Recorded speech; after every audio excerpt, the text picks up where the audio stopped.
Hey guys, and welcome to the Working Money channel. And this is exactly what I've been saying. If you're reading the headline right now that's up on the screen, Bitcoin dominance is about to drop below 50% for the first time in 3 years.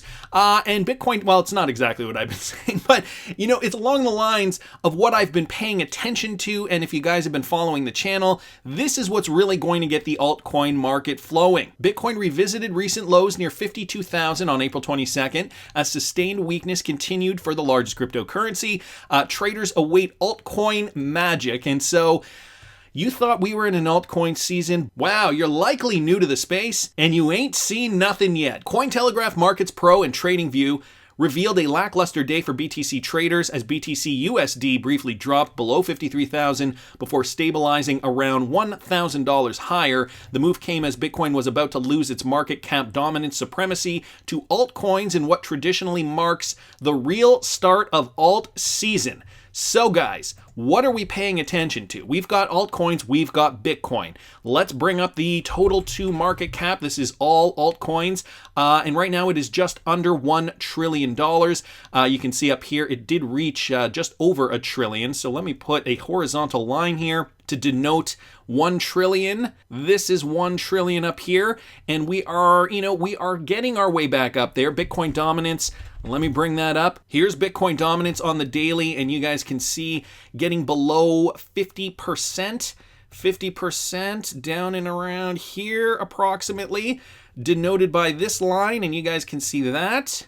That candlestick down there, that would denote 50%, and you guys can see we are hovering there right now. So is altcoin season really about to take off? These are just a couple of the factors that would suggest yes, it is. Let's also take a look at some other things that are going on right now. Ripple's co-founder CEO has urged the Bitcoin community to shift from the proof of work model to a proof of stake model. So this, a recent blog post by Chris Larsen, Ripple's co-founder and former CEO. So Chris Larsen has urged the Bitcoin community to shift from a proof of work model to a proof of stake model. This change will ensure Bitcoin maintains its dominance in the crypto market. And so Larsen is suggesting here that, look, unless you change the fundamentals of the way Bitcoin works, Bitcoin is just going to lose dominance. Now, not to be mistaken with the dominance that Bitcoin is losing right now, this is just speculative dominance loss based on market ebbs and flows, but he brings up a good point here. Chris Larsen, one of the executives of Ripple, has urged the Bitcoin community, including miners, exchanges, and developers, to change from proof of work to proof of stake. According to Larsen, the change will help Bitcoin maintain its dominance in the crypto community. In this blog post, Larsen addressed the threat to climate change caused by upcoming technologies such as cryptocurrencies. Mining cryptocurrencies such as Bitcoin has caused concern among environmentalists due to the high level of energy involved. This impact can be solved by reducing energy consumption. We know XRP has obviously solved for that problem. This is why it was created. It was created as a Bitcoin 2.0 to really kind of thrust forward the financial ecosystem, economic markets, to be able to transfer value to and from point A to point B very efficiently. They did this years ago too, right? And so now the cryptocurrencies are becoming more and more popular. We're seeing more and more developments in different sectors of the financial system. Companies and even countries, governments from different countries are realizing, look, since climate change is one of those big, factors that we have to take into consideration, we can't have a cryptocurrency that is just burning up energy like this. It's just not a solution for the year 2021 and beyond. So let me just go down here. Chris Larsen maintains that if Bitcoin were to shift to a proof of stake mechanism, it would maintain its dominance in the market. Currently, the proof of stake mechanism is being used by at least 43 of the developers in the crypto market. He also applauded Ethereum for how it shifted to a proof of stake mechanism. He also encouraged the crypto community to consider the federated consensus from the XRP ledger. So there it is. Obviously, Chris Larsen having a vested interest in the XRP ledger, and this is why he is mentioning it as another possible solution. Even with the concerns raised by Chris Larsen, the crypto community has come forward to argue that Bitcoin mining is a sustainable venture that did not result in the exaggerated carbon emissions depicted by environmentalists. So there you go, stubborn Bitcoin maxis as per usual, wanting to keep their head in the sand, However, Chris Larsen has, put out this warning: Bitcoin dominance will go down unless the fundamental Bitcoin technology changes. Again, not to be confused with dominance going down right now in the spec market, but I just thought I'd bring that to your attention. We've also got this, guys, from Nicholas Steger. Latest news from FlashFX, which is a Ripple partner. FlashFX is raising capital to fuel high demand for growth and further build on our innovative Ripple blockchain-powered cross-border payment solution. If you are serious about becoming part of FlashFX as an investor, please DM me or us for direct access to the deal room. So FlashFX looking for some more money. They are a Ripple partner, and they are also continuing to create in the XRP ecosystem, and he retweets out their tweet to that effect. FlashFX enables the B2B clients to transact in various currencies at very competitive rates and speeds. So great news there coming from another Ripple partner.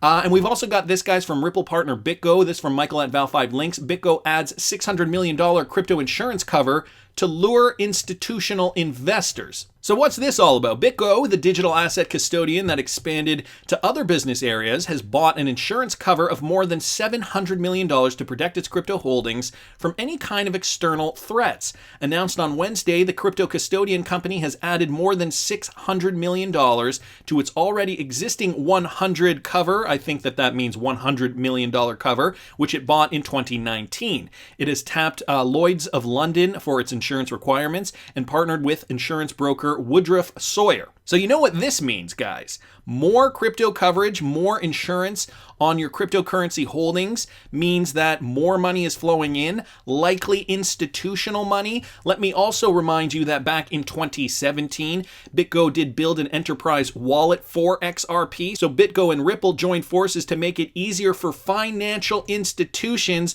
They were already talking about financial usage of XRP back in 2017.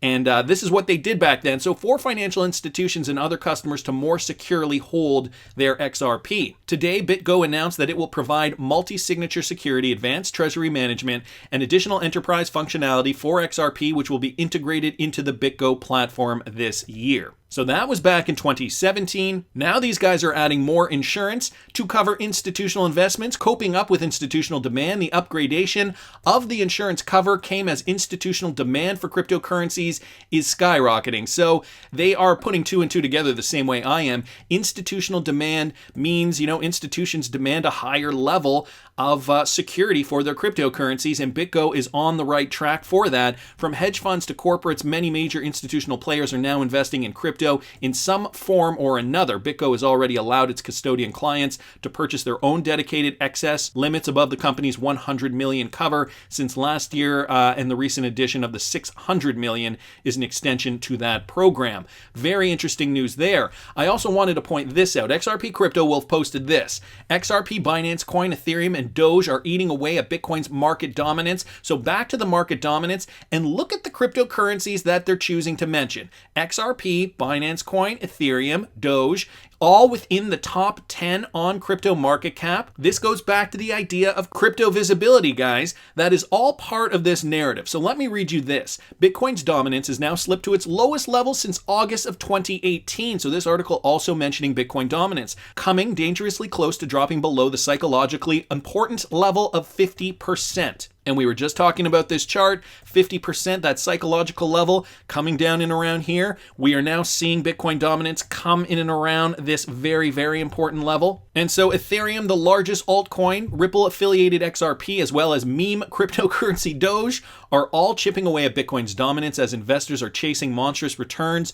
during yet another cryptocurrency frenzy. While Bitcoin is up 790% over the last year, Doge and Binance Coin are up 15,000% and 3,000% respectively. So let me just get back to crypto visibility in case some of you guys don't know what I'm talking about here. On my channel, I've consistently discussed this idea that the cryptocurrencies that are the most visible, the altcoins that are the most visible, are really going to benefit the most, I think, in terms of money flowing out of Bitcoin and into the altcoin market. This would definitely fuel, altcoin season. It would bring some of the cryptos that are most visible on CoinMarketCap, for example, up. It would bring these coins up, and most of the gains will be seen in the coins that, let's say, are the top 10, top 20, whatever you want to call it. It's kind of, the point is, it's the first page on CoinMarketCap when you do a Google search.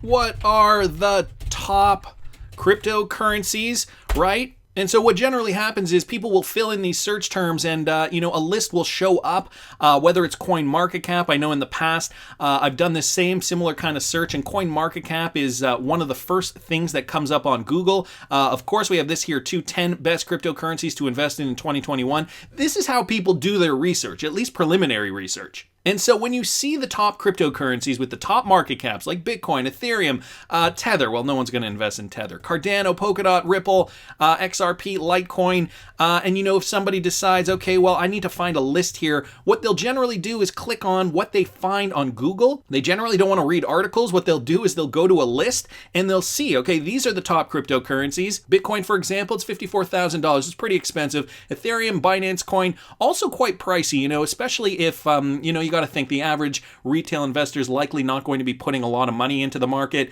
But then they'll look at XRP and they'll think, well, $1.31, that's a pretty good price point. I can own a lot of it. And, I'm going to cross my fingers, hope for the best. And so this is what happens, right? People see opportunity, lower price values. They think, okay, those ones are going to go higher. And so this, in part, is what fuels the altcoin market FOMO. And so back to my point here then, dominance goes down for Bitcoin, and then altcoins finally have their day. Now, I also saw this, guys, from DJ Peter Vass. Are institutional investors buying altcoins, XRP, Ethereum products get popular? This, my friends, is the gravy. Capital inflows into altcoin-based investment products reached their highest point last week since early March. And this is what we have to be paying attention to, especially as XRP hodlers, because XRP, certainly in the top 5, has that crypto visibility, is going to be one of those cryptocurrencies that gets invested in by retail because of this, but now also by institutional for all these other reasons. So while the week may have gotten off to a rough start in altcoin markets, things seem to have taken a turn for the better. Over the past 24 hours, the total altcoin market cap has risen just over $1 trillion, recovering from some of the losses that took place earlier this week. As such, it seems that though the correction may have just been another bump in the road or another minor correction on the path to alt season glory. But has alt season really begun? Now, there is somebody here, Ben Lilly, who is a crypto economist and partner at Jarvis Labs. He believes that the real altcoin season is still miles away. According to Lilly, the term altcoin season has many different definitions, and for him, this is what it means. The altcoin season really starts when the expected range of support and resistance levels are broken by fast price action, the type of action you want exposure to, assuming you're on the correct side of it. In order to determine exactly where that expected range of support and resistance levels lie, Lilly says that it is important to look at Bitcoin dominance. So it all goes back to Bitcoin dominance. According to him, BTC dominance has been steadily trending downward, trading in a range of expectations since late 2019, with the exception of BTC's massive price rally at the end of 2020. Then what happened, Lilly said, Bitcoin went on an absolute tear. Therefore, in order for alt season to truly begin, the opposite would have to happen. If we break this expected range to the downside, in our point of view, this will signify that altcoins are the asset to be sitting in, as they will generate outsized returns relative to Bitcoin. That's when things get wild. And so exactly what I've been saying on this channel is what Ben Lilly is also suggesting here. We need to see Bitcoin break the 50% mark. Institutions are poised. It sounds as though institutions are poised. I mean, they're no dummies. They realize that Bitcoin is not going to go up forever. They are likely rotating or may have exposure to other altcoins as well. And so Lilly's saying, while the crypto markets may not truly be in an altcoin season yet, Lilly says that they are experiencing a bull run. This occurs when investors are more likely to walk further out on the risk curve of crypto versus buying Bitcoin simply. And then down here, institutional cash is flowing into crypto assets. Additionally, there is evidence that money may be flowing into altcoins from new sources. For example, Cointelegraph reported that institutional investors have rallied around XRP this past week, evidenced by a nearly 100% increase in XRP investment product assets under management. Specifically, CoinShares weekly digital asset fund flows report showed that $33 million had been placed into an XRP investment product just this week, increased the total XRP-based assets under management to $83 million. And I reported on that in a former video. XRP is not the only altcoin where we're seeing this happen, but it certainly is one of them. So guys, we've got something really, really important here to consider that's on the horizon. Also, because Brian Brooks just took a new position at Binance, I wanted to bring you this from the integrator here on Twitter. Let me play you this. We're at a place in this market where it's a $2 trillion market that needs some channeling, right? It needs some directionality. And that's what we tried to do in my last role running the Office of the Controller of the Currency, is to demonstrate to people that these are not Cabbage Patch Kids. These are not collectibles. These are tokens powering fundamental financial networks. And that's why the cryptocurrency market has gone from $0 to $2 trillion in only 11 years. What I hope to do at Binance is use that platform to bring those technologies to the market in a way that's safe, easy, inexpensive, and accessible to more Americans and ultimately more people in the world. So there you go. Brian Brooks already trying to do better for the company that just hired him, Binance.us. He realizes these cryptocurrencies need to be channeled. Institutional investors are coming in. They are getting into XRP. Bitcoin dominance is going down. It's only a matter of time, guys, before we see these cryptocurrencies surge compared to Bitcoin, adding tens of thousands of percentage points to our already hefty gains. That's just my opinion, but I want to hear what you guys think. Please subscribe to the channel if you haven't already. Like the video if you like the content I'm providing. I always love hearing your comments. See you in the next one, guys.